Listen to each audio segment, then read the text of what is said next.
And the time for our welcome notes is here. Let me introduce you Mrs. Ingeborg Radok, ádná Vice-Rector for International Relations and Artistic Activity of the Academy of Performing Arts in Prague. Thank you for coming, and the floor is yours. Ladies and gentlemen, esteemed guests, let me greet you on behalf of the Music and Dance Faculty of the Academy of Performing Arts in Prague. A year ago, you had the first opportunity to see our students performing live during the program of the conference. It was the first cooperation between the European Institute and the Academy. 1 year has elapsed, and here we meet again, however, in a completely new context and definitely in completely new conditions. Therefore, the format of the music performance of our students is different, and so will probably be your experience this time. A strong topic reflected in the papers and discussions of this year's conference is the topic of pandemic. The pandemic, which has changed temporarily or perhaps permanently our lives, and which accelerated certain processes and the use of modern technologies. For education in the area of art, the current situation represents a major challenge in many aspects. New technologies and the virtual environment are very helpful tools now that our social contacts are limited. They are also creative. In case of music, theater, dance, and political negotiations as well, direct human contact is irreplaceable because it is the essence of creative work and forms the basis of mutual agreement on strategic issues. As well as the participants and speakers at this conference, we too, the teachers and students of the Academy, will think to what extent the current situation has opened us new ways and to what degree new technologies will help us or place obstacles on our way. Fortunately, art is able to find its recipients regardless of time and place limitations. Nevertheless, we are aware of the fact that during cooperation with our foreign partners, educational institutions as well as artistic collaboration, we'll have to cope with certain inconvenience. Even though the international dimension of education and artistic work will be somehow reduced, it will make us think more about the necessity to meet physically, which may help us effectively consider the environmental impact of our international activities. In this sense, I see the current situation as another strong challenge. It is also one of the topics covered by this year's Prague European Summit.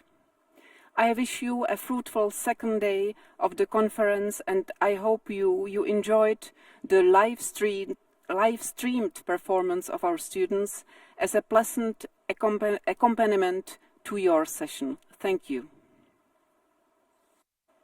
Thank you very much for your words, and I'd love to invite on stage Mr. Martin Kastler, Resident Representative and Regional Director of the Seidel Foundation in the Czech Republic, Slovakia and Hungary. Welcome, and the floor is yours.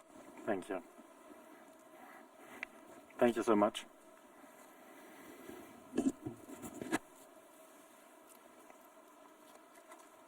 Good morning, everybody. It is my great pleasure to welcome you today here for the second day of Prague European Summit. As director of the Seidel Foundation, a German political foundation, it is my really big interest to bring people together to discuss our visions about Europe. I want to thank you, the organizers and our cooperation partners, very much for their work, also for their flexibility in this time. And please allow me as well to bring some ideas and topics today here for the discussion on the table. when we think about the coronavirus, about the impact of COVID-19, between hopes, fears, and tears for our economy in Europe. Because the outbreak consequences are having an extraordinary impact on our economy in Europe.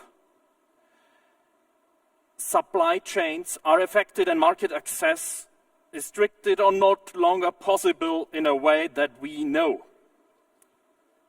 The pandemic is not the only cause of the current crisis in Europe. It actually demonstrates that the Europe economy, and especially also its small and medium enterprises, are not strong as expected. They often have hardly finance reserves, no plan B for hard times, are inadequately digitized. The European internal market must function and its full integration must be completed quickly. And this means we must restore our sales market. We have to bring the fully accessibility. Protecting the health of the population in Europe naturally remains a priority for all of us. But we should use all possible modern tools to get the pandemic under control and reopen business. Data changes, artificial intelligence and digital technologies can help, for example, to regain freedom of movement, even under the current conditions. We should also focus on decisive investment in infrastructure, digital change, education and research. We need to use the funds to make Europe fit in long term. And also the funds we discuss at the moment, especially here in the Vice-Rector countries. Allow me to bring some ideas or demands on the discussion today. Tax cuts or tax deferrals are a crucial contribution to boosting the self-healing powers of economy. Europe must strengthen itself as an attractive investment location with accompanying measures to promote new investment capital. At the same time, the small medium enterprises have to protect against any cheap or strategically sensitive takeover wave. All useful administrative reforms that need no legal act should be completed as fast as possible in the whole European Union, in the member states of the EU 27. Let's improve recognition of qualifications across Europe. And last but not least, please avoid protectionism, prevent dangerous narratives about buying only domestic products and so on. Before the COVID-19 pandemic, there was a backlog of investments in many areas of infrastructure in all Europe. Rural areas in Europe are not fully developed digitally. But now we have the chance to change that, also with the money and the discussions, and I hope also with a solution in all the member states of the European Union. When it comes to digitization, public-private partnerships should be at the center of a rapid and successful digital transformation. I want to finish my small remarks in the beginning of the second day of Prague European Summit 2020 with a citate of Winston Churchill. Never let a good crisis go to waste. We need to use this current situation and this crisis to assess our strengths and weaknesses, to solve underlying systemic issues now. We want to strengthen the European Union of 27 member states. Go for Europe. Let's make Europe great again. Thank you very much for organizing. Thank you for discussion and following on us here via social media.